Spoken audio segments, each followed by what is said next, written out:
가피풀 말씀 테마. 그는 어떻게 용서할 수 있었을까?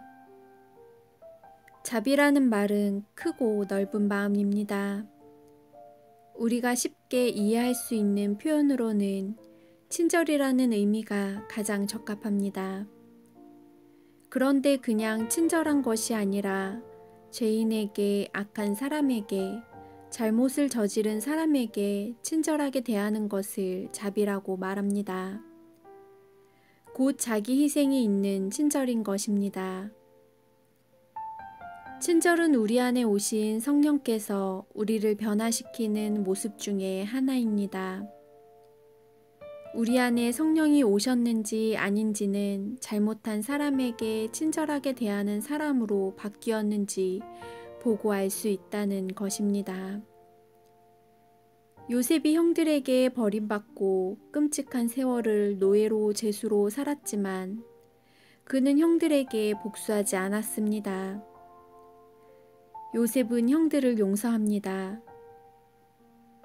가족들을 만나서 그들을 다 품어주었습니다. 어떻게 그렇게 할 수 있었을까요? 여호와께서 요셉과 함께 하심이라. 여호와께서 그를 범사에 형통하게 하셨더라. 창세기 39장 23절. 요셉이 원하는 것은 하나밖에 없었습니다. 바로 하나님의 함께하심입니다. 하나님이 함께하심이 믿어지니 자신을 죽이려고 했던 형들까지 품어지는 것입니다. 우리도 똑같습니다. 하나님이 우리와 함께하시면 우리가 어떤 어려운 처지에 있든 억울하고 수모를 당하든 고생을 하든 두려울 것이 하나도 없습니다. 하나님이 나와 함께 하시는 것이 정말 믿어지면 누구에게든 자비롭게 합니다. 까다롭게 할 이유가 없습니다. 마음이 평안하고 느긋하고 모든 것을 다 가진 것 같고 부족함이 없습니다. 하나님이 나와 함께 계신다. 주님이 나와 한 몸이시다. 그 점이 믿어지면 가족, 이웃, 동료, 내게 잘못하는 사람들을 대하는 태도가 완전히 달라집니다. 다윗도 사울에게 모진 핍박을 당했습니다. 사울을 피해 이리저리 도망쳐야 했습니다. 그러나 다윗은 왕이 되고 나서 자신을 죽이려고 했던 사울 집안에 오히려 자비를 베풀기 원했습니다. 사울왕의 손자 무비보셋을 가족처럼 대하며 두 다리를 잘 쓰지 못하는 장애인인 그를 자기가 먹는 식탁에서 먹도록 배려해 주었습니다. 왕이 이르되 사울의 집에 아직도 남은 사람이 없느냐? 내가 그 사람에게 하나님의 은총을 베풀고자 하노라. 사무엘하 9장 3절. 다윗은 자신이 은총을 베푼다고 하지 않았습니다. 하나님의 은총을 베풀겠다고 했습니다. 그것은 그가 항상 하나님의 은총을 받고 있었다는 말이고 자신이 받고 있는 하나님의 은총을 원수의 후손에게 베풀겠다는 것입니다.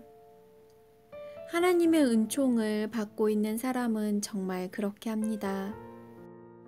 하나님이 나를 너무나 사랑하시고 나에게 은혜를 베풀고 계신다는 다윗의 이 믿음은 그냥 생긴 믿음이 아닙니다. 우리가 정말 사모해야 할 것이 이것입니다. 하나님, 다윗과 같은 사람도 있는데 저에게도 그런 믿음을 주세요. 하나님의 은총 안에 사는 믿음, 어떤 억울한 일이 있고 위기가 있고 죽을 것 같아도 두려움 없이 항상 하나님을 바라보고 주님을 의지하는 그 믿음을 저에게 주세요. 우리가 그 믿음의 사람이 되면 비로소 성령께서 우리의 모든 성품을 바꾸시기 시작합니다. 유명한 가정사역자 제임스 dobson이 쓴 책 중에 이런 이야기가 있습니다. 미국 가필드 고등학교에 존이라는 이름을 가진 아이가 둘 있었습니다. 한 아이는 모범생이었고 다른 한 아이는 말썽꾸러기였습니다. 1년에 한 번씩 부모님과 선생님이 상담하는 날이 있었는데 조니의 어머니가 찾아왔습니다. 저희 아들 조니의 학교 생활이 어떻습니까?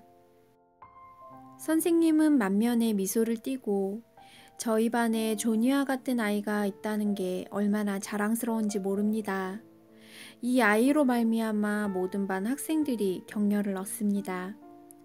앞으로 하나님이 어떻게 쓰실지 얼마나 기대가 되는지 모릅니다. 조니의 부모님을 만나 뵙게 되어 참 반갑습니다. 선생님은 자신이 만난 어머니가 모범생 조니의 어머니라고 생각했던 것입니다. 그런데 그 다음날 말썽꾸러기 조니가 선생님을 찾아왔습니다. 선생님, 어제 선생님께서 우리 어머니께 해주신 말을 들었습니다. 지금까지 살면서 단 한 번도 제게 용기를 주는 사람이 없었습니다. 한 번도 저를 인정해주는 사람이 없었습니다. 선생님께서 저를 그렇게 인정해 주시니 선생님의 기대를 실망시키지 않겠습니다. 조니는 그날 평생 처음으로 숙제를 해왔습니다. 그리고 3개월 동안 계속해서 열심히 공부했고 전교에서 성적이 가장 많이 향상된 학생으로 상을 받게 되었습니다. 6개월 만에 반에서 3등 안에 들게 되었습니다. 실수로 한 칭찬 한마디가 문제아에게 새로운 삶을 살 수 있는 동기를 부여해 준 것입니다. 사람이 실수로 한 격려와 지지도 한 사람을 이토록 변화시킬 수 있는데 놀라운 하나님의 사랑은 우리를 과연 얼마나 변화시킬까요? 또한 그 사랑에 힘입어 우리가 자비를 베푼다면 상대가 얼마나 놀랍게 변화될까요? 하나님의 능력에 힘입어 베푸는 자비가 이 세상을 바꾸어 나갈 수 있다는 것을 믿으시기 바랍니다. 유기성의 주 안에서 사람은 바뀐다 중에서 가피풀 말씀 테마 그는 어떻게 용서할 수 있었을까?